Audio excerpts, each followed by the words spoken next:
student, this is Priti Yadav ma'am, your maths teacher. Today I'll teach you class 7 maths. I will teach you today chapter 4th revision, rational number. The definition of a rational number is the number which can be write in the form of p by q, where p and q are integers and q is not equal to 0. ये हमारी rational number की definition है. अब हम इसमें exercise 4.1 से अपना revision start करेंगे. Let's start. Now question number 1, choose positive and negative rational number. Positive and negative rational number हमें इसमें चूज करना है. First question is 3/-17. अब देखो हमारा न्यूमिनेटर तो पॉजिटिव और डिनोमिनेटर कैसा है, नेगेटिव है. तो पॉजिटिव और नेगेटिव से बनेगा हमारा नेगेटिव, तो ये हो जाएगा हमारा नेगेटिव रैशनल नंबर. यहां हमारे पास नेगेटिव है और यहां हमारे पास -9 और -7 है, दोनों ही हमारे पास नेगेटिव है. तो माइनस से माइनस क्या हो जाएगा, हमारा कैंसिल हो जाएगा. तो ये कैसा रैशनल नंबर रह गया, हमारा पॉजिटिव हो गया है. तो इस रैशनल नंबर को हम बोलेंगे positive rational number. And the next part is next question, right 4 equivalent rational number of -5/18. -5/18 के हमें 4 equivalent rational number find out करने हैं. तो देखो कैसे करेंगे हम, इक्विवेलेंट यानी कि इसी के इक्वल होने चाहिए. -5/18. अब हम इसके इक्विवेलेंट फाइंड आउट करेंगे तो हम कर सकते हैं 1 पे मल्टीप्लाई करेंगे. अगर इसको 1/1 से करते हैं तो सेम आ जाएगा हमारे पास. 1/1 से किया तो आ गया -5/18. लेकिन अगर हम इसको 2 से करते हैं, -5/18 मल्टीप्लाई बाय 2/2, तो क्या आ जाएगा, 5 2 10 एंड 18 2 36. और सिंबल किसका आएगा, माइनस का आ जाएगा. अब ये इसी के इक्विवेलेंट है. अगर मैं इसको सिंपलेस्ट फॉर्म में कन्वर्ट करूंगी तो क्या आएगा मेरे पास, 5/18. तो इट मींस इसका इक्विवेलेंट है. अब हमें फाइंड आउट तो 4 करने हैं, तो ये हमारे पास 1 हुआ है. नेक्स्ट -5/18 मल्टीप्लाई बाय 3/3 करेंगे तो 5 3 15 एंड 18 3 54. मीन्स -15 अपॉन में 54 हो जाएगा. अब similarly -5/18 is multiply by 4/4. So 5 4 20, -20 upon में 18 4 72. अब देखो 1 2 3 हो गया, हमें तो 4 फाइंड आउट करने हैं. लास्ट वन और कर लेते हैं. -5/18 is multiply by 5/5. तो क्या आ जाएगा, -25 5 5 -25 और 18 5 90. -25 अपॉन में 90. तो ये हमारे पास 4 इक्विवेलेंट रैशनल नंबर आ गए. -5/18 के, 10/36, -15/54, -20/72 और -25/90. ये हमारे पास क्या आ गए, 4 equivalent rational number of -5/18. I hope आपको ये समझ आ गया कैसे फाइंड आउट करने rational number, equivalent rational number हमारे. Now next question number 4, put greater less और इक्वल साइन. अब हमें इसमें पुटिंग करनी है ग्रेटर लेस और इक्वल की. तो हमारे पास कंपेयर करना, मीन रैशनल नंबर्स को 5/6 और -7/11 को कंपेयर करना है. कंपेयर करने के लिए क्या करते हैं, जैसे हमारे पास होता है A/B और C/D है, इन दोनों को कंपेयर करते हैं बाय क्रॉस मल्टीप्लाई मेथड से. अब हम की क्रॉस मल्टीप्लाई करेंगे तो क्या आ जाएगा, AD और BC. अब यहाँ पे हमें चेक करना है विच वन इज ग्रेटर. तो हम इसी तरह से हम इसको करेंगे. 5 की मल्टीप्लाई 11 से करेंगे तो क्या आ जाएगा, 55. और 6 multiply by 7, 6 7 42, -42. Which one is greater, 55 और -42. Obviously 55 is greater. तो हम सिंबल पुट करेंगे यहाँ. 5/6 is greater than -7/11. And the next part is 4 and 16/5. जहां डिनोमिनेटर में कुछ नहीं है वहां क्या कर लेते हैं, 1 मान लेते हैं. अब इसकी भी हम क्रॉस मल्टीप्लाई करेंगे तो 4 5 20 एंड 1 मल्टीप्लाई बाय 16 हो जाएगा. तो यहाँ हो जाएगा 4 5 20 और 1 16 हो जाएगा. तो क्या आ जाएगा, 20 और 16 में which one is greater, 20. Symbol is here. I hope आपको कंपेयर करना अब समझ आ गया है. Now ascending order. अब हमारे पास ये रैशनल नंबर दिए हुए हैं, इनको हमें असेंडिंग ऑर्डर में अरेंज करना है. क्या है हमारे पास, -5/8, -3/16, -6/24 एंड -3/4. अब देखो सारे के सारे अनलाइक है, हमारे पास कोई भी लाइक नहीं है. तो अब हम इनको लाइक करने के लिए क्या करेंगे, एलसीएम फाइंड आउट करेंगे इनका. अब हम इनका एलसीएम लेते हैं. तो एलसीएम क्या आ जाएगा, चलो सोल्व करते हैं. हमने इसको 2 से किया है। 2 4 जा 8, 2 8 जा 16, 2 12 जा 24 एंड 2 2 जा। अगेन हम इसको 2 से करते हैं। 2 2 जा, 2 4 जा, 2 6 जा एंड 2 1 जा। अगेन हम 2 से करते हैं। 1 जा, 2 जा, 3 जा, 1 एज इट इज। अब देखो 2 3 दोनों ही प्राइम नंबर है, तो क्या आ जाएगा, इसकी मल्टीप्लाई कर लेते हैं। तो 3 2 जा 6, 6 12, 12 2 जा 24, 24 2 जा 48। तो एलसीएम क्या आ गया हमारे पास, 48 हमारा एलसीएम आ गया। अब हम यहाँ पे लिखते हैं 48 हमारा एलसीएम। अब हम इसको सॉल्व करते हैं। 8 से हम 48 को डिवाइड करवाएंगे, 5 आ जाएगा। 5 की मल्टीप्लाई -5 से करेंगे तो क्या आ जाएगा, -25 आ जाएगा। सॉरी 8 की मल्टीप्लाई, सॉरी 8 से 48 को हम 8 से डिवाइड कराएंगे, क्या आएगा 6 एंड 6 5 जा 30, -30 कोमा 16 से हम 48 को डिवाइड कराएंगे 3 और 3 3 जा 9, -9 आ जाएगा। इसी तरह से हम 24 से 48 को डिवाइड कराएंगे 2 और 2 की मल्टीप्लाई 6 से करेंगे तो -12। 4 से हम 48 को डिवाइड करवाएंगे तो कितना आ जाएगा 12 और 12 3 जा 36, -36। अब हम इसमें देखेंगे असेंडिंग ऑर्डर में हमें अरेंज करना है। सबसे पहले छोटा, फिर उससे बड़ा, फिर उससे बड़ा है। तो सबसे पहले सबसे छोटा कौन हो जाएगा हमारे पास, जो सबसे बड़ा नंबर है। नेगेटिव में क्या होता है कि हमारा डिक्रीजिंग ऑर्डर होता है, तो -36 सबसे पीछे जाएगा, लेफ्ट साइड में आता है। 0 के लेफ्ट में सबसे लास्ट में यही होगा 36, तो ये किसके लिए, -3/4 के लिए। तो आ जाएगा हमारे पास -3/4 इज लेस देन। अब कौन आएगा हमारे पास, 36 के बाद है 30, -30, तो किसके लिए, -5/8, -5/8। अब इसके बाद क्या आएगा, -12, तो -12 किसके लिए, -6/24, -6/24 एंड द लास्ट वन -9, सो -3/16। तो ये हमने असेंडिंग ऑर्डर में अपना अरेंज कर लिया, -3/4, -5/8 and -6/24 and the last one -3/16। इसी तरह से हम डिसेंडिंग ऑर्डर के क्वेश्चंस करेंगे, उसमें सबसे पहले बड़ा, फिर उससे छोटा, फिर उससे छोटा करेंगे। Now exercise 4.2 question number 1, express -5/19 as a rational number whose numerator is -20। अब -5/19 जो रैशनल नंबर है, इसको हमें एक्सप्रेस इस तरह से करना है कि जो न्यूमिनेटर हो वो -20 आना चाहिए। तो क्या फॉर्म हो जाएगी हमारी, ये इस तरह से है, -5/19 इज इक्वल्स टू -20 हमारा न्यूमिनेटर में है, तो डिनोमिनेटर में क्या आना चाहिए हमें।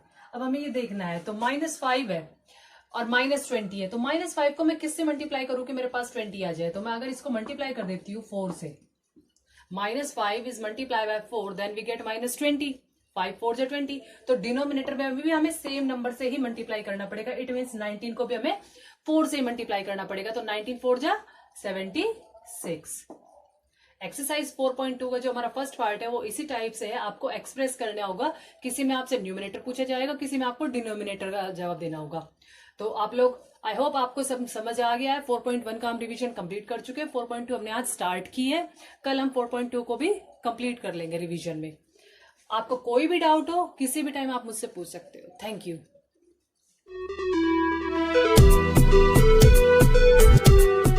Student, welcome to online classes. This is Sarus from MLP International School, Rajpura. So student, as we have already started our revision part and we have completed up to 6th chapter complete. So in this regard, we are just doing up to 6th class and 7th and 8th as usual. So student, we have to do the revision part and you have to just take care of this. And so students, in this regard, let us start. So student 7th class के लिए जो है आपका chapter third जो मैंने आपका करवाया है रिवीजन, उसमें आपका आज हम today we will just start the question answer of this chapter. So student see the first question, who was David, David कौन था, and where and why did he take their ship every day, वो जो है कहाँ और क्यों जो है हर रोज अपनी जो भेड़ों को लेके जाता था। Chapter third. Yes, now answer of this question is David was the youngest of the 4 sons of his parents. He used to take the sheep on the hills for grazing.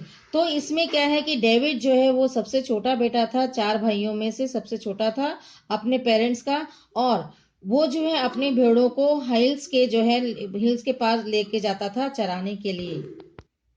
Now see the question number 2. Why did David stay at home while his brother joined the king's army. David अपने घर पे क्यों रहा था और उसके जबकि उसके भाइयों ने जो है राजा की आर्मी को ज्वाइन किया था. Now, see the answer of this question is David stayed at home while his brother joined the king's army because his father wanted him to stay at home and look after his ships. यानी कि चार भाइयों में से जो है उन्होंने तीन भाइयों ने राजा की आर्मी को ज्वाइन किया, लेकिन जो है फादर चाहते थे कि डेविड घर पर ही रह करके जो है शिप्स की देखभाल करे, भेड़ों की देखभाल करे. Now see the answer. Question number 3. Why did David search and collect flat round stones? David जो है flat और जो है round stones को क्यों ढूंढता था और उन्हें collect करता था? Now see the answer of this question. David used to search and collect flat round stones for whenever a hungry wolf came to kill the sheep. जो डेविड जो है सर्च करता था राउंड और फ्लैट जो है राउंड स्टोन्स को, क्योंकि जब कभी भी कोई भूखा भेड़िया उस तरफ आता तो वो जो है शिप्स को खाना जाए, उसकी रक्षा के लिए.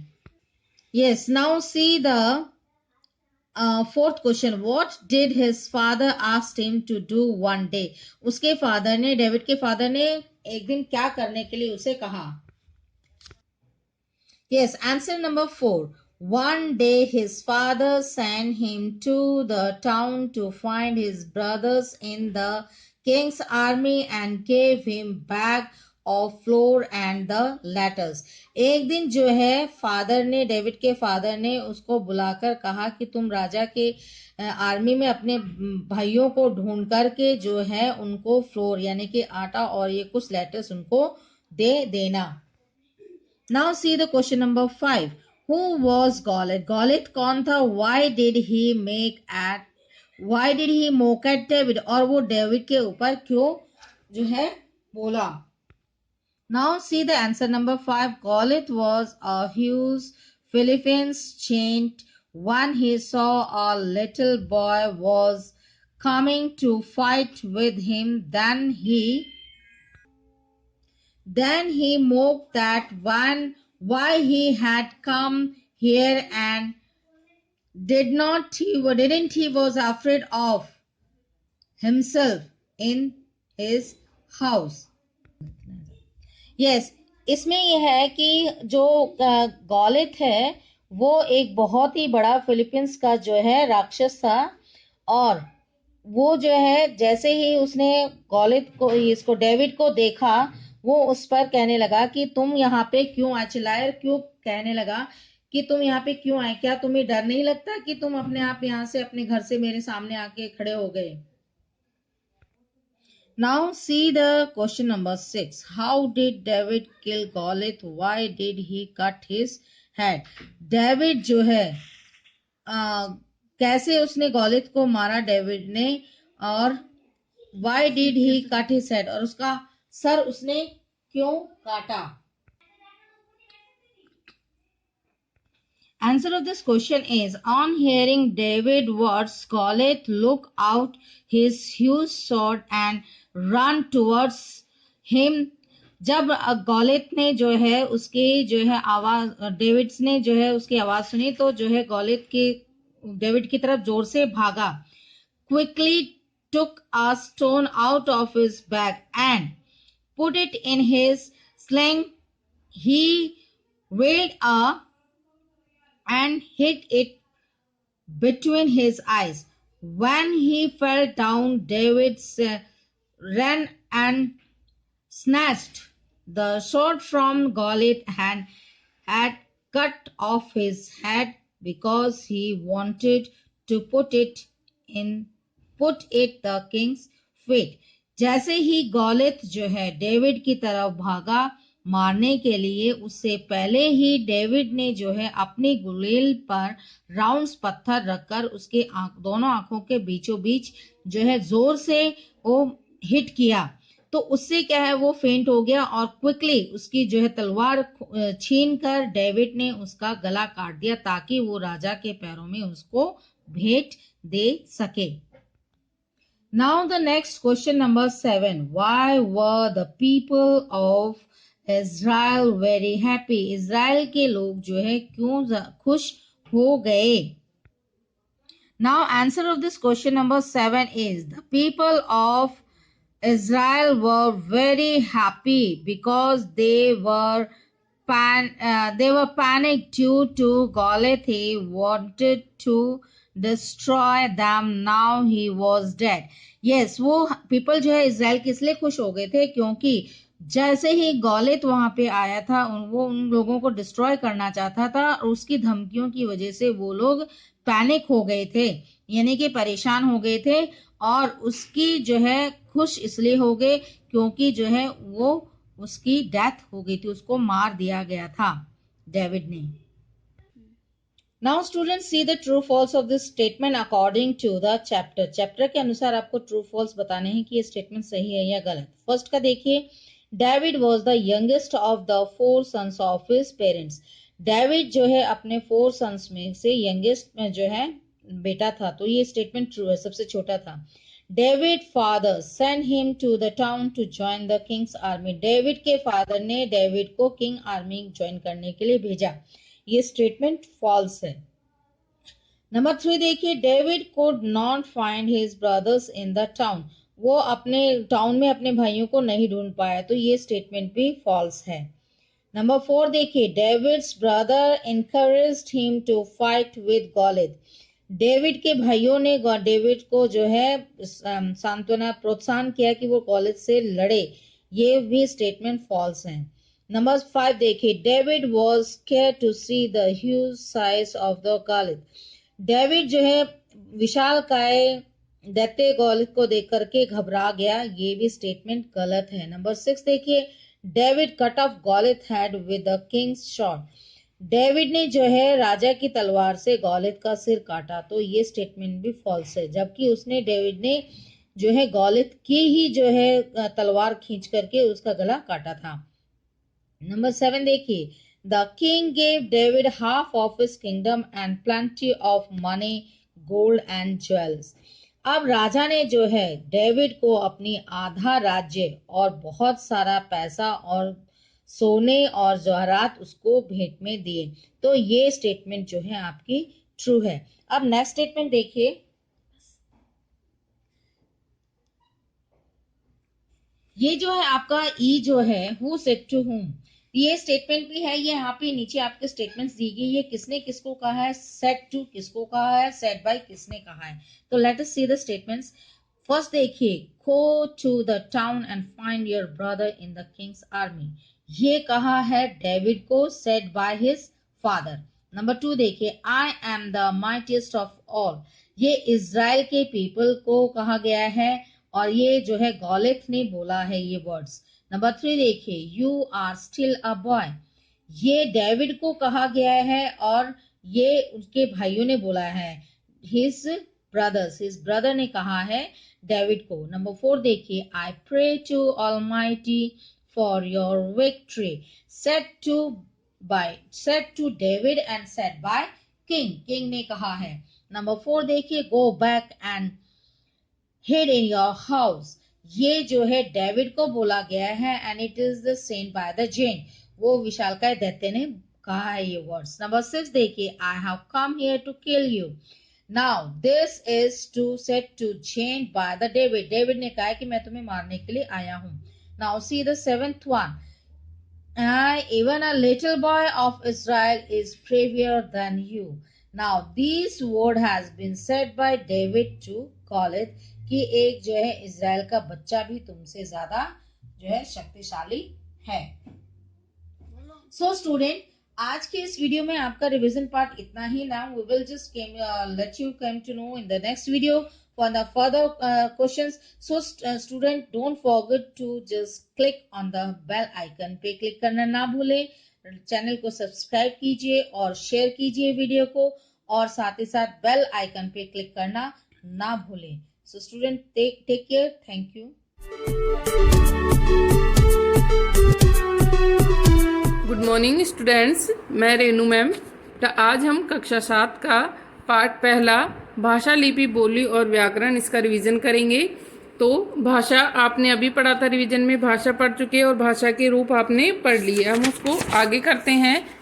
लिपि, लिपि क्या है? ध्वनि चिन्हों के लिखित रूप को लिपि कहते हैं। कि जब हम किन्हीं चिन्हों को, जो ध्वनि चिन्ह होते हैं, उनको लिखते हैं, लिखने का ढंग क्या कहलाता है? हमारा लिपि कहलाता है। प्रत्येक भाषा की कोई ना कोई लिपि अवश्य होती है। उदाहरण के रूप में हिंदी, संस्कृत, मराठी भाषा इनकी देवनागरी लिपि है। अंग्रेजी, जर्मन, फ्रेंच ये भाषा इनकी रोमन लिपि है। पंजाबी भाषा की लिपि गुरुमुखी है और उर्दू भाषा की लिपि फारसी है। फिर है बोली, भाषा और बोली। भाषा हमने पढ़ा, अब है बोली। तो बोली और भाषा में अंतर क्या है? भाषा और बोली में अंतर होता है, भाषा है जो काफ़ी बड़े भूभाग में बोली समझी जाती है, और जबकि बोली है उसका क्षेत्र होता है वो सीमित होता है, यानी वो सीमित क्षेत्र में बोली जाती है। एक भाषा में कुछ क्षेत्रीय रूप विकसित हो जाते हैं जिन्हें हम बोली कहते हैं। तो भाषा का क्षेत्रीय रूप ही क्या कहलाता है? बोली कहलाता है। फिर है कि भारत है, भारत के संविधान में 22 भाषाओं को मान्यता प्रदान की गई है। ये 22 भाषाएं आपके हैं। अब इनमें हिंदी को राष्ट्रीय भाषा और राजभाषा का दर्जा दिया गया है। इन 22 भाषाओं में से हिंदी भाषा है जो कि अधिकतर लोगों द्वारा बोली और समझी जाती है, इसलिए इसे राष्ट्रीय भाषा और राजभाषा का दर्जा दिया गया है। फिर आपका है इसके अंदर व्याकरण। व्याकरण क्या है? व्याकरण वह शास्त्र है जो भाषा को शुद्ध रूप से बोलना, पढ़ना और समझना सिखाता है। कि व्याकरण के द्वारा ही हम भाषा को शुद्ध रूप से बोलना, पढ़ना सीखते हैं, लिखना सीखते हैं। कि भाषा के शुद्ध व्यवहार के लिए हमें उसके कुछ नियम जानने की आवश्यकता होती है। ये नियम हमें व्याकरण ही सिखाता है कि व्याकरण के नियमों के द्वारा ही हमें उसको ज्ञान होता है। हिंदी व्याकरण में ये बताता है कि वाक्य में सामान्यतः कर्ता, कर्म, क्रिया पदों का स्थान निश्चित है। कि कर्ता, कर्म और क्रिया की सबसे पहले कर्ता आता है, बीच में कर्म आता है और लास्ट में क्रिया आती है। तो ये व्याकरण है, इसके द्वारा हमें इन सब चीज़ों का ज्ञान होता है। फिर है व्याकरण के भेद। भाषा व्यवस्था को सीखने समझने के लिए व्याकरण का अध्ययन किया जाता है। व्याकरण के 4 मुख्य भाग हैं। कि व्याकरण को सीखने के लिए, इसको समझने के लिए हमें व्याकरण अध्ययन करने के लिए इसके जो 4 भेद हैं उनका किया गया है। कौन कौन से? वर्ण व्यवस्था, शब्द व्यवस्था, पद व्यवस्था और वाक्य व्यवस्था। वर्ण व्यवस्था में क्या कराते हैं? इसके अंतर्गत वर्णों के उच्चारण, लेखन और संयोजन के नियमों की चर्चा होती है। कि किस प्रकार से वर्णों का उच्चारण किया जाता है, किस प्रकार से उन्हें लिखा जाता है। शब्द व्यवस्था, इसमें शब्दों के स्रोत, भेद, रूप, रचना का अध्ययन किया जाता है। शब्दों के स्रोत किस आधार पर, कि हमने पढ़े थे आगे की उत्पत्ति के आधार पर, रचना के आधार पर, तो वो सभी उनके भेद, शब्द के कितने भेद हैं, उनका रूप, भेद, शब्द किस प्रकार से बनते हैं, रचना आदि। पद व्यवस्था, वाक्य में प्रयुक्त शब्द पद कहलाते हैं। जब कोई शब्द होता है उसको अलग से हम शब्द कहते हैं, लेकिन जब हम उसको वाक्य में प्रयोग कर लेते हैं तो वो शब्द क्या बन जाता है? पद बन जाता है। पद व्यवस्था के अंदर पद और उसके भेदों तथा रचना आदि का अध्ययन किया जाता है। वाक्य व्यवस्था, इसके अंतर्गत वाक्य संरचना, वाक्य के भेद, वाक्य रूपांतरण, विराम चिन्हों का अध्ययन किया जाता है। कि वाक्य की किस प्रकार से निर्माण किया, किस प्रकार से वाक्य बना है, वाक्य के कितने भेद हो गए हैं, ये सभी किसके अंदर आते हैं? व्याकरण के द्वारा ही हमें ज्ञात होते हैं। अब देखते हैं बेटा इसके प्रश्न उत्तर।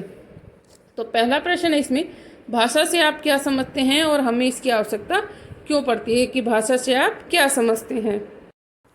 तो भाषा की परिभाषा है बोलने, सुनने, लिखने, पढ़ने का वह साधन जिसके माध्यम से हम अपने विचारों का आदान प्रदान करते हैं, भाषा कहलाता है। कि भाषा क्या है? बोलने, सुनने, लिखने, पढ़ने का वह साधन जिसके माध्यम से हम अपने विचारों का आदान प्रदान करते हैं, वही भाषा कहलाती है। और भाषा की आवश्यकता है वो भी इसीलिए है कि दूसरे की बातों को समझने के लिए, अपनी बातों को दूसरे तक पहुंचाने के लिए हमें भाषा की आवश्यकता होती है। अब है दूसरा प्रश्न आपका। दूसरा प्रश्न है 5 प्रमुख भाषाओं के नाम लिखिए। कि 5 प्रमुख भाषाएं लिखिए। ये आप खुद भी लिख सकते हैं कि 5 प्रमुख भाषाएं कौन कौन सी हैं। तो 5 प्रमुख भाषाएं हैं हिंदी, उर्दू, पंजाबी, अंग्रेजी तथा संस्कृत। कौन कौन सी? हिंदी, उर्दू, पंजाबी, अंग्रेजी तथा संस्कृत। फिर है आपका नेक्स्ट क्वेश्चन, भाषा और बोली में अंतर स्पष्ट कीजिए। भाषा और बोली में क्या अंतर है? तो भाषा और बोली में अंतर है, अभी हमने पढ़ा था कि जो भाषा है काफ़ी बड़े भूभाग में बोली जाती है। यानी कि जो भाषा है उसका क्षेत्र कैसा होता है? विस्तृत होता है, वो बड़े भूभाग में बोली जाती है, अधिक लोगों द्वारा वो बोली जाती है। जबकि बोली है वो कुछ ही क्षेत्र तक सीमित रहती है, और जबकि बोली को क्या होता है, वो सीमित क्षेत्र में बोली जाती है। नेक्स्ट क्वेश्चन है आपका फोर्थ कि लिपि क्या होती है। लिपि क्या होती है, 3 प्रमुख लिपियों के नाम लिखिए। कि लिपि क्या है वो भी हमने अभी किया कि ध्वनि चिन्हों के लिखित रूप को लिपि कहते हैं। ध्वनि चिन्हों के लिखित रूप को क्या कहते हैं, लिपि कहते हैं। यानी भाषा को लिखने का जो ढंग है वो क्या कहलाती है, आपकी लिपि। लिपि की प्रमुख 3 लिपियां हैं, 3 प्रमुख लिपियां हैं आपकी, जिनमें आप लिखोगे देवनागरी, रोमन, गुरुमुखी। कौन कौन सी, देवनागरी, रोमन तथा गुरुमुखी।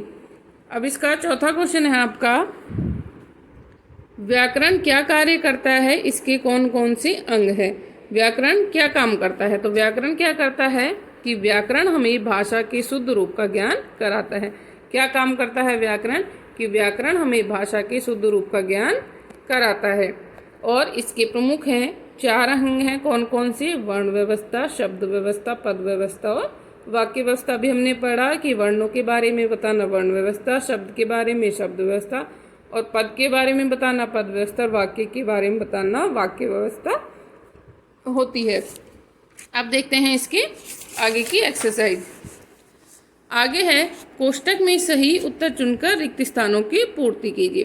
तो यहाँ पर भाषा के शुद्ध रूप का ज्ञान कराता है। क्या कराता है, बोली या व्याकरण, तो उत्तर आएगा आपका व्याकरण। हरियाणवी एक डैश है। हरियाणवी क्या है बेटा, एक बोली है। हरियाणवी एक बोली है। भाषा के क्षेत्रीय रूप को डैश कहते हैं। भाषा के क्षेत्रीय रूप को क्या कहते हैं, बोली। मौखिक भाषा में डैश का प्रयोग होता है, वर्णों का या ध्वनियों का। तो मौखिक भाषा में ध्वनियों को प्रयोग होगा क्योंकि हम बोलते हैं। भाषा के लिखने के ढंग को कहते हैं लिपि। भाषा के लिखने के ढंग को क्या कहते हैं, लिपि। नेक्स्ट है आपका, भाषा के निम्नलिखित रूपों के 4 प्रयोग स्थल बताइए। कि मौखिक भाषा के बताने आपको कहाँ का प्रयोग में आती है, लिखित भाषा कहाँ का। तो मौखिक भाषा है वो आपके बातचीत में, संवाद में, नाटक में, भाषण में, ये हो गए 4। और लिखित भाषा है वो आपके समाचार पत्र में, पत्रिकाएं जो होती हैं, प्रश्नोत्तर आदि में, ये लिखित भाषा है। फिर है आपके दक्षिण भारत की 4 भाषाओं के नाम उनके राज्य सहित लिखिए। कि दक्षिण भाषाओं के दक्षिण भारत की 4 भाषाएं हैं, उनके आपको नाम और राज्य सहित बताने हैं। तो ये हैं तमिल भाषा है, ये राज्य है तमिलनाडु की, कि तमिलनाडु में कौन सी भाषा बोली जाती है, तमिल। आंध्र प्रदेश में कौन सी भाषा बोली जाती है, तेलुगु। कर्नाटक में कन्नड़, केरल में मलयालम। तो ये चारों ही जो राज्य हैं वो दक्षिण भारत के राज्य हैं और उनकी ये भाषाएं हैं तमिल, तेलुगु, कन्नड़ और मलयालम। आगे है, निम्नलिखित में से सही के सामने सही चिन्ह लगाइए और गलत के सामने गलत लगाइए। आप बताइए, अपनी बात को ध्वनि संकेतों से प्रकट करना कहलाता भाषा कहलाता है। अपनी बात को ध्वनि संकेतों से प्रकट करना भाषा कहलाता है। क्या आएगा इसमें, सही। क्या है, सही। भाषा का लिखित रूप उसे स्थायी बनाता है। कि जो भाषा का लिखित रूप है स्थायी, यानी कि वो हमेशा बरकरार रहती है, तो लिखित रूप स्थायी बनाएगा, सही। क्योंकि मौखिक बात को तो आप किसी के सामने कहोगे और फिर भूल जाओगे तो वो स्थायी नहीं है, लेकिन अगर आपने किसी को कुछ लिख दिया है तो वो आपका स्थायी रहता है। बोली में साहित्य रचना होती है, बोली में साहित्य रचना होती है नहीं, बोली में साहित्य रचना नहीं होती। पंजाबी भाषा गुरुमुखी लिपि में लिखी जाती है, सही। भाषा का मूल रूप मौखिक है, भाषा का मूल रूप मौखिक है, सही। आगे है, व्याकरण के मुख्य अंग बताओ तथा यह भी बताओ कि उसमें किस किस पर विचार किया जाता है। तो यहाँ पर मैंने आपको भाषा के 4 अंग लिख दिए हैं, जो 4 मुख्य अंग हैं, वर्ण व्यवस्था, शब्द व्यवस्था, पद व्यवस्था और वाक्य व्यवस्था। अब इनमें किस किस प्रकार से विचार किया जाता है, किस किस बात पर विचार किया जाता है, ये आप लिखोगे इसके अंदर। मैं आपको बता चुकी हूँ और आगे भी हमने पढ़ा कि वर्ण व्यवस्था में किस में विचार होता है, शब्द व्यवस्था में, पद व्यवस्था में और वाक्य व्यवस्था में। तो उनको किस किस पर विचार किया जाता है ये आपको इसके अंदर लिखना है। और आपको ये सभी चैप्टर एक बार पढ़ना है और ये क्वेश्चन आंसर आपको नोटबुक में नोट करने हैं और बुक की एक्सरसाइज आपको बुक में फिल करनी है। Thank you.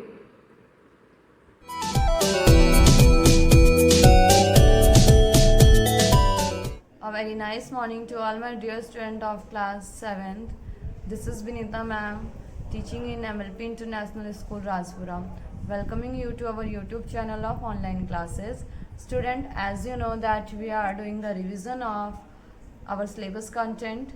So in this video we will do the chapter 3rd revision, that is the fiber to fabric. Student, you have read about the fibers in this chapter, that how they made, what are the different type of fibers, what are their sources, and how they are beneficial, or what are their disadvantages also.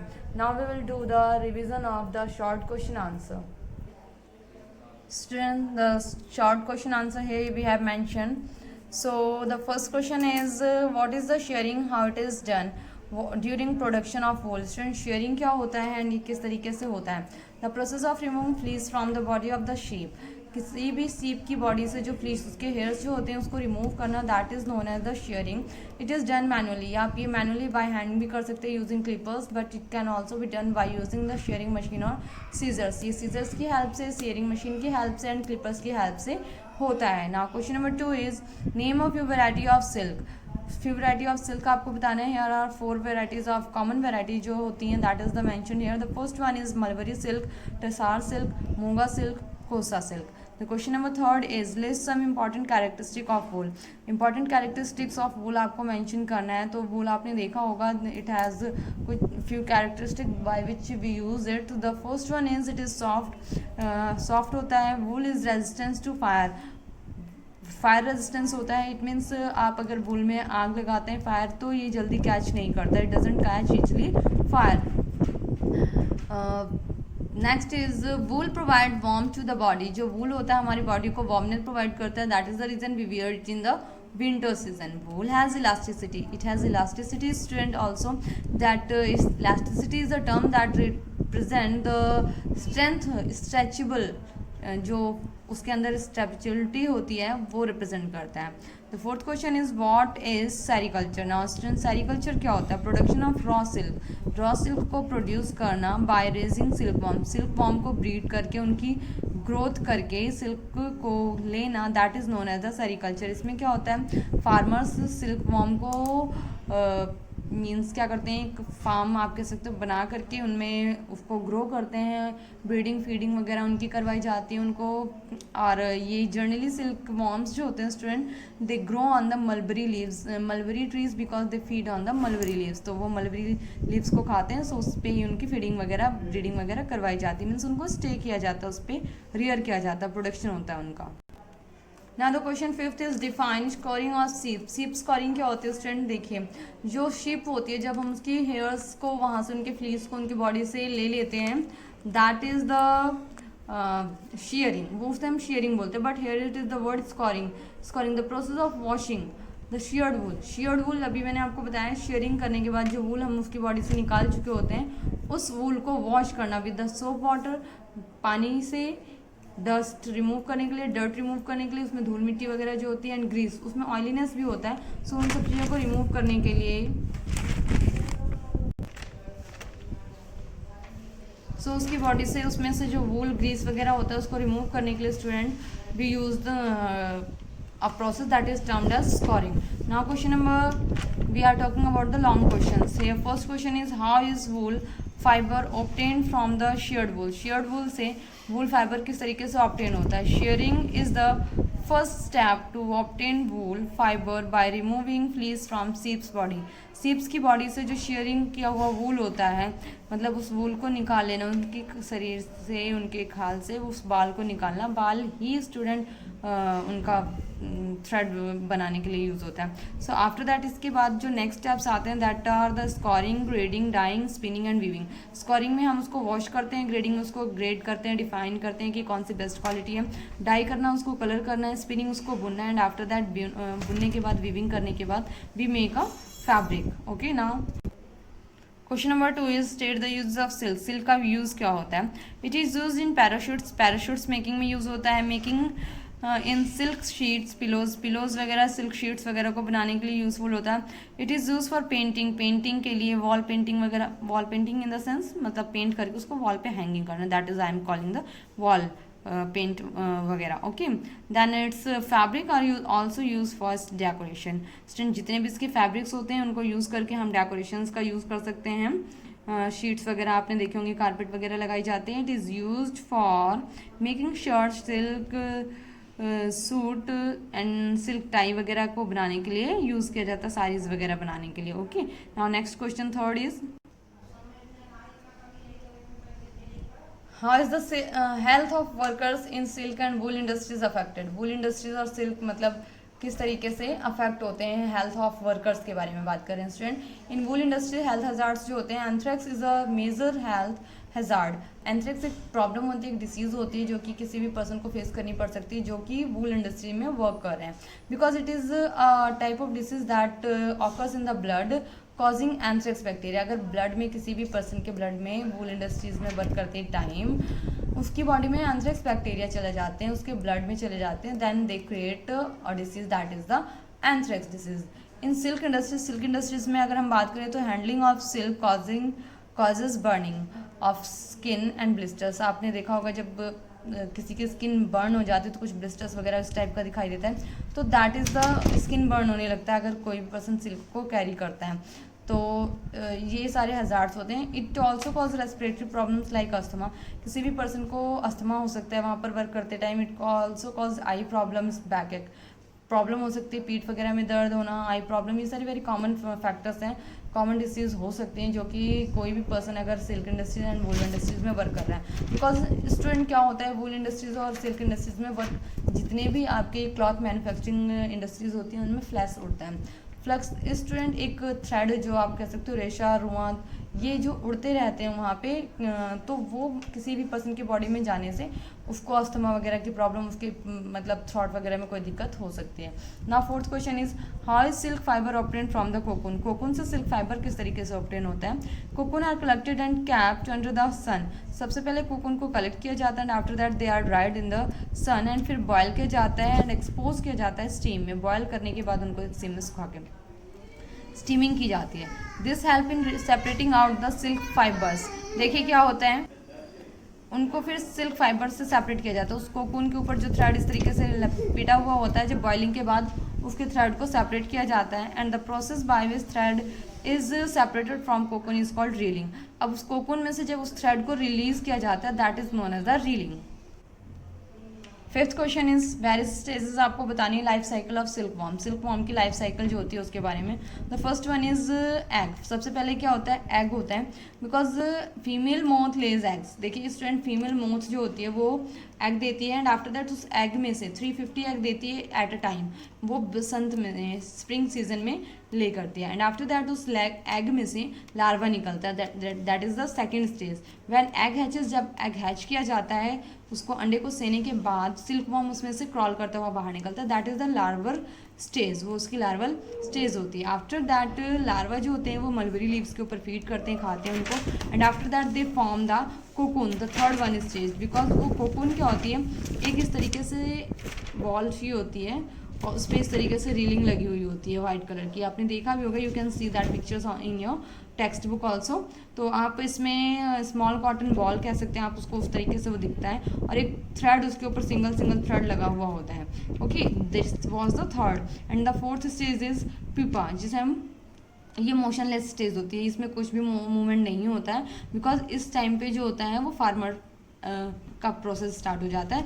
इस stage में people जो होते हैं उस pupa को plunge करके, मतलब उसको किल करते हैं। किल इन द सेंस आप कह सकते हो कि उसको बॉइलिंग वाटर में डाल देते हैं। उस कोकून के ऊपर जो थ्रेड लगा होता है उसको अनवाइंड करते हैं, उसमें से एक थ्रेड निकालते हैं एंड थ्रेड को पूरा कंप्लीट एक थ्रेड स्ट्रक्चर बनाते हैं। उसके बाद उसको मतलब प्रोसेसिंग होती है। Now the fifth stage is adult. फिर से वो पुपा एडल्ट में कन्वर्ट हो जाता है एंड फिर से वो एडल्ट मोथ एग देती हैं एंड इस तरीके से वो कॉन्टिन्यूस प्रोसेस रिपीट होता रहता है। So student, that's all for today. Have a good day.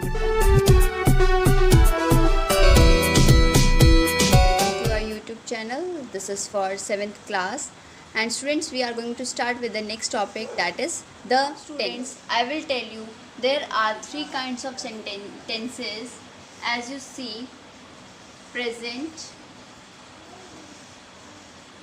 past and future.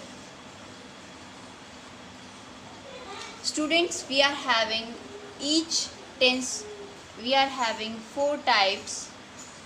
As you all know, first is simple present, present continuous,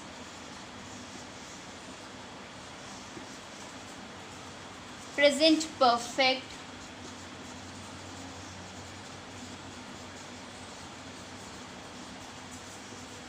present perfect continuous, present perfect continuous. Now students, I will tell you one by one. First is simple present tense. Simple present tense, we are having 3 types. First I will discuss about simple present. In simple present we are having 3 types. First is affirmative,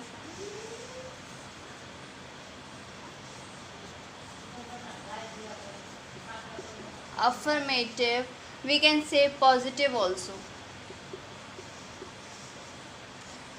negative and interrogative.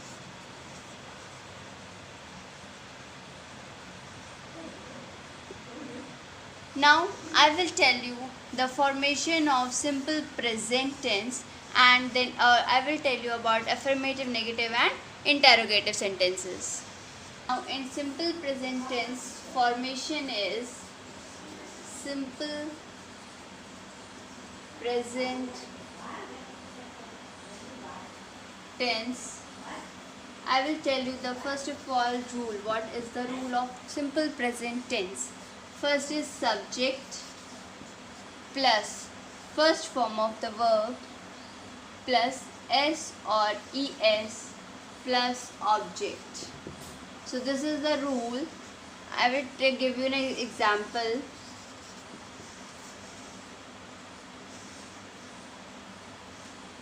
Ria sings a song. So this is subject, this is first form of the verb plus s लगाया हुआ हमने यहाँ पे plus object. So this sentence is complete according to the rule.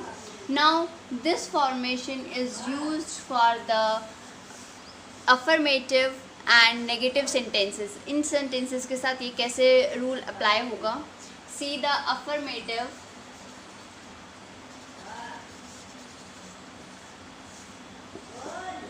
Affirmative. First is subject plus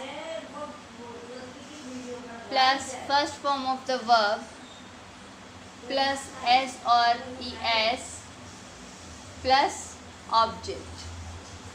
So students, I will give you an example. Same example is this. Formation is this. In negative sentences, subject plus do not or does not plus first form of the not plus first form of the verb plus object. Now students, I will give you an example. Ria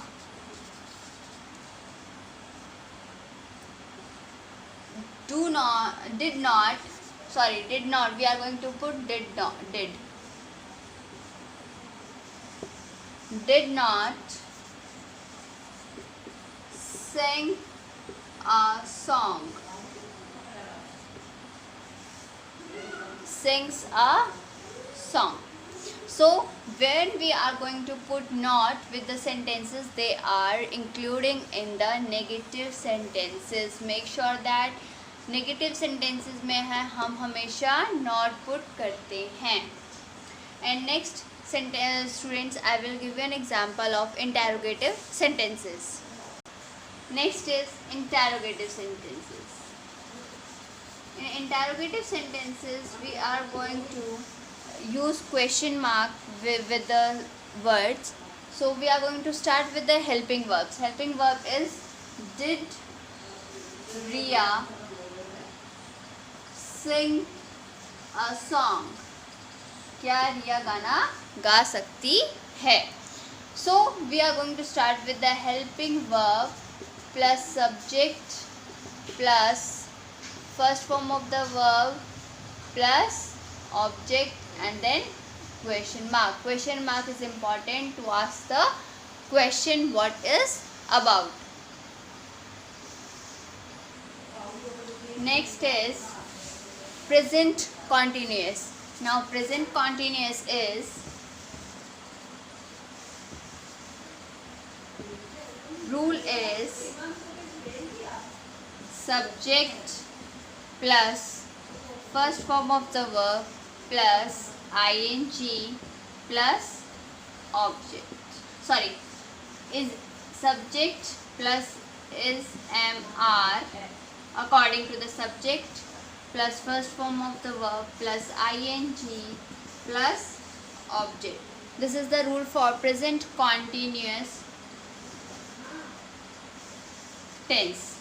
So an example is Riya is playing in the. So example is Riya is playing in the park. So subject is according to the subject we are going to use is mr. Then first form of the verb के साथ हम ing put करेंगे and then object. And in the park is object. Again we are having three kinds: affirmative, negative and interrogative. So affirmative is the same rule. We are going to put the same rule in the affirmative sentences. In negative sentences we are going to put not, subject is not. In negative sentences we are going to put not. In interrogative sentences we are going to start with the helping verbs, and helping verb is Riya playing in the park, and with the question mark. So students, I hope you understand two types of sentences. Now thank you everyone, and do your work in your fair notebook. Morning students, welcome to our online classes. This is for class 7th. In previous class we complete the second chapter, short and long question, and today we start our third chapter, earth movements and major landforms. We do the exercise of this chapter in previous classes, and today we start with our short question answer. First question is, what does horizontal movement inside the earth form? कि जो अर्थ है उसकी जो horizontal movement होती है अर्थ के अंदर, उसके बारे में हमें बताना है. तो horizontal movement result in compression which folds a part of the crust and stretches which cause break or fault in the crust. कि जो हॉरिजेंटल मूवमेंट होती है बेटा ऐसे होती है. हॉरिजेंटल का मतलब होता है जो लैटिट्यूड वे में होती है, ठीक है, और जब ये एक दूसरे की तरफ आती हैं तो ये कंप्रेशन मतलब कि दबाव डालती हैं, और इनसे क्या होता है कि या तो फोल्ड हो जाता है या चक्कनें पड़ जाती हैं, दरारें पड़ जाती हैं, और इसी का कारण है कि क्रस्ट के अंदर फोल्ड हो जाता है. ठीक है. Our second question is, what does vertical movement inside the earth form? कि जो अर्थ है हमारी उसके अंदर जो वर्टिकल मूवमेंट होती है, अब हॉरिजॉन्टल तो ऐसी मूवमेंट होती है और वर्टिकल कैसे होती है, ऊपर से और नीचे से, मतलब ऊपर से या तो नीचे की तरफ आना या नीचे से ऊपर की तरफ जाना. तो क्या है कि vertical movement push parts of crust up और डाउन. कि जो वर्टिकल मूवमेंट है वो क्या करती है, पुश करती है क्रस्ट के पार्ट को ऊपर और नीचे. Now our third question is, what is a simple fold mountain? कि सिंपल फोल्ड माउंटेन क्या है? A simple fold mountain is made up of syncline and anticline. कि एक सिंपल फोल्ड माउंटेन क्या बनता है कि जिसके अंदर सिंक्लाइन हो और एंटीक्लाइन हो. तो बेटा ये जो एक माउंटेन की तरह मैंने आपको डायग्राम बनाया है, और इसमें ये जो नीचे है, ये जो वैली बना रहा है, ये क्या है, सिंक्लाइन है, और ये जो ऊपर है, जो चोटी बना रहा है, पीक बना रहा है, वो क्या है, एंटीक्लाइन है। Okay, our fourth question is what is a fault, कि फोल्ट क्या होती है। तो फोल्ट हम वैसे जनरली कहते हैं तो क्या कहते हैं कि गलती को फोल्ट कहते हैं, लेकिन यहाँ पे गलती नहीं है। A fault is the displacement of once connected blocks of rock along a fault plane. कि फोल्ट क्या है कि मान लो दो ये माउंटेन्स जुड़े हुए हैं और ये बीच से टूट जाएं, ठीक है, तो इसको क्या कहते हैं, फोल्ट कहते हैं। कि ब्लॉक आ जाए, जो रॉक्स होती हैं उनके अंदर ब्लॉक आ जाए और वो एक दूसरे से टूट जाए, तो उसको क्या कहते हैं, फोल्टिंग कहते हैं। फोल्डिंग का मतलब मुड़ना होता है, फोल्टिंग का मतलब उसके अंदर चटकने या दरारें पड़ना होता है। Fifth question is name the types of volcanoes, कि वोल्केनो के टाइप बताइए। तो क्या है कि there are 3 types of volcanoes. Volcanoes कितने हैं, 3 टाइप्स हैं। फर्स्ट है एक्टिव, जो हमेशा एक्टिव रहते हैं। सेकंड है डोरमेंट, जो एक बार निकलने के बाद काफ़ी समय के लिए शांत हो जाते हैं और फिर काफ़ी समय के बाद फिर दोबारा से निकलते हैं।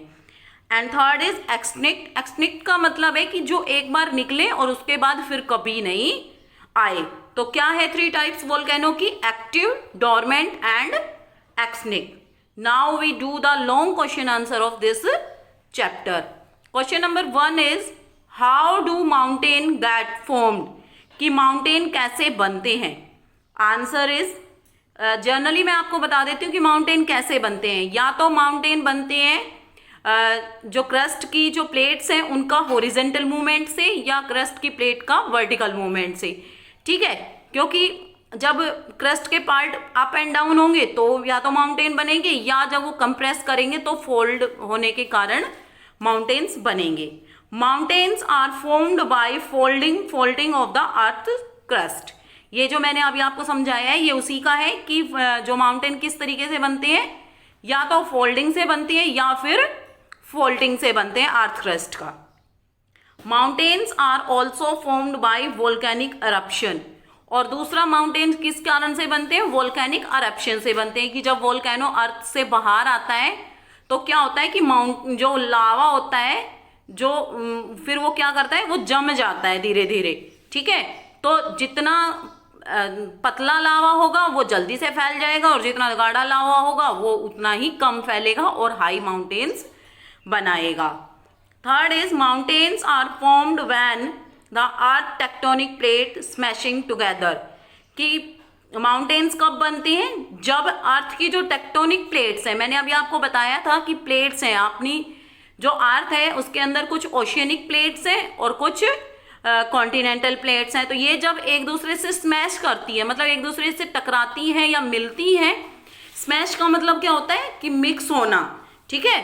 तो ये जब मिक्स होती है, तो मिक्स होने का मतलब तो ये नहीं है कि ओशियन वाली कॉन्टिनेंट में मिक्स हो जाएगी या कॉन्टिनेंट वाली ओशियन में, ऐसा नहीं है। लेकिन इनका मतलब है कि ये जब एक दूसरे से टकराती हैं, एक दूसरे के पास आती हैं, तो क्या होता है कि इनका जब टकराव होता है तो उससे या तो कोई भाग ऊपर उठ जाता है या कोई भाग नीचे चला जाता है।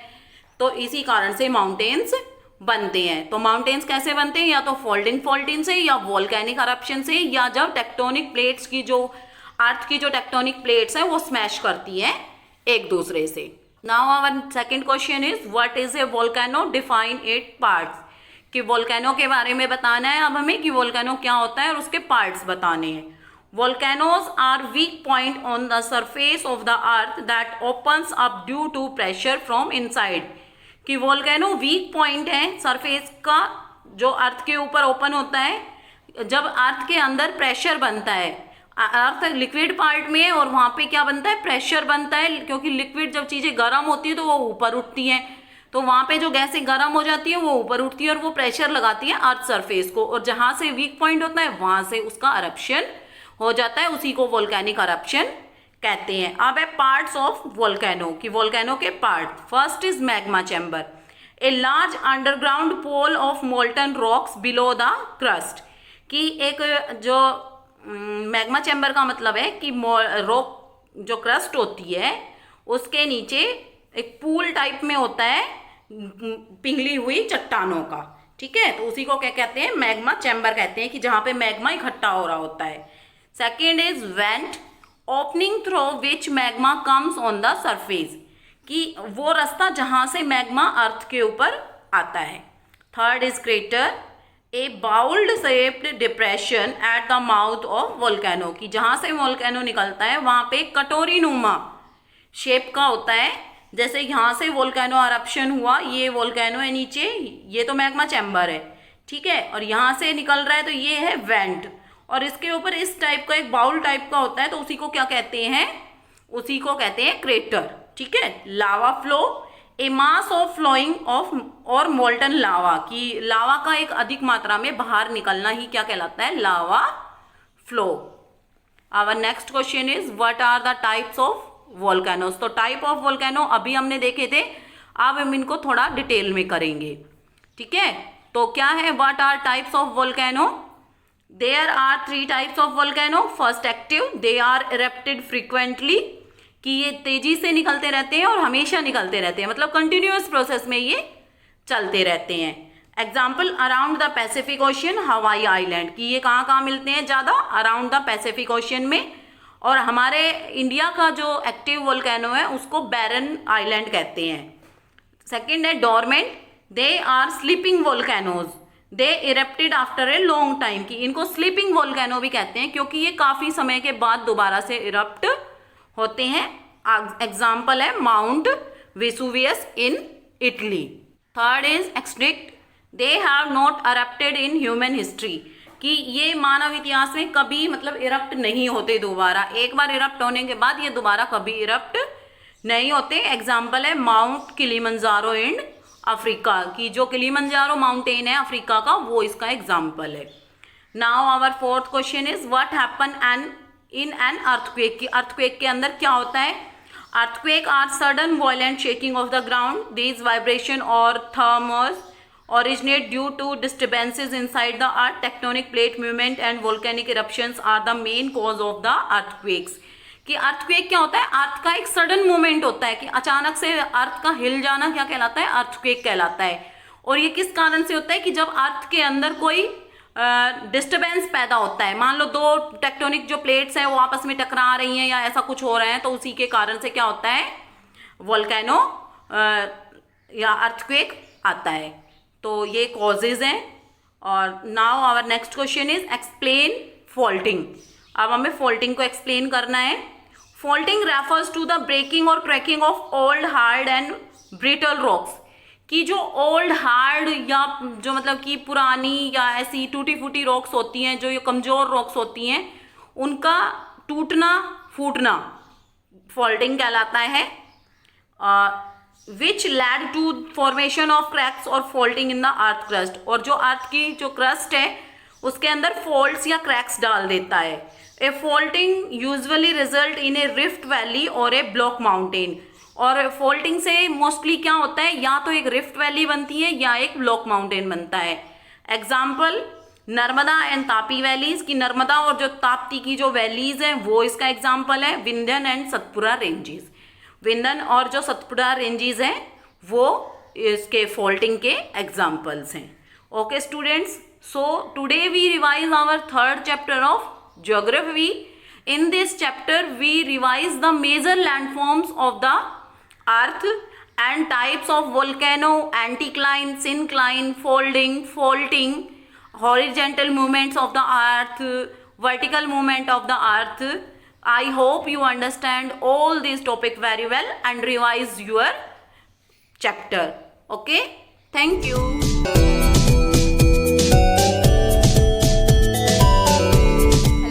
Welcome you to online classes of MLP School Rajpura. I Priyanka ma'am. Today's session teach you subject GK class 6 to 8th, and today's my topic is Rafale, that is the fighter plane that recently acquired from France country to India. Okay, so you have to see the video properly and question based on that.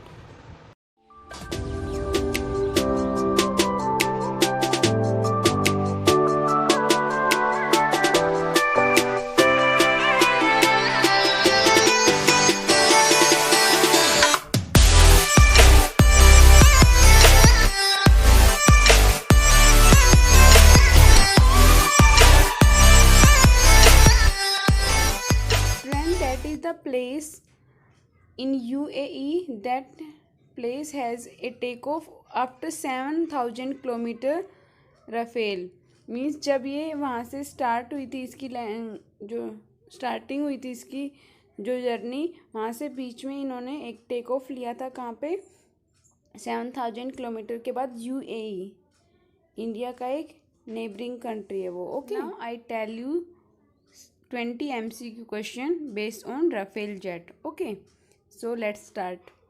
Our first question is Rafale aircraft is being acquired from. किस country से acquire किया गया है?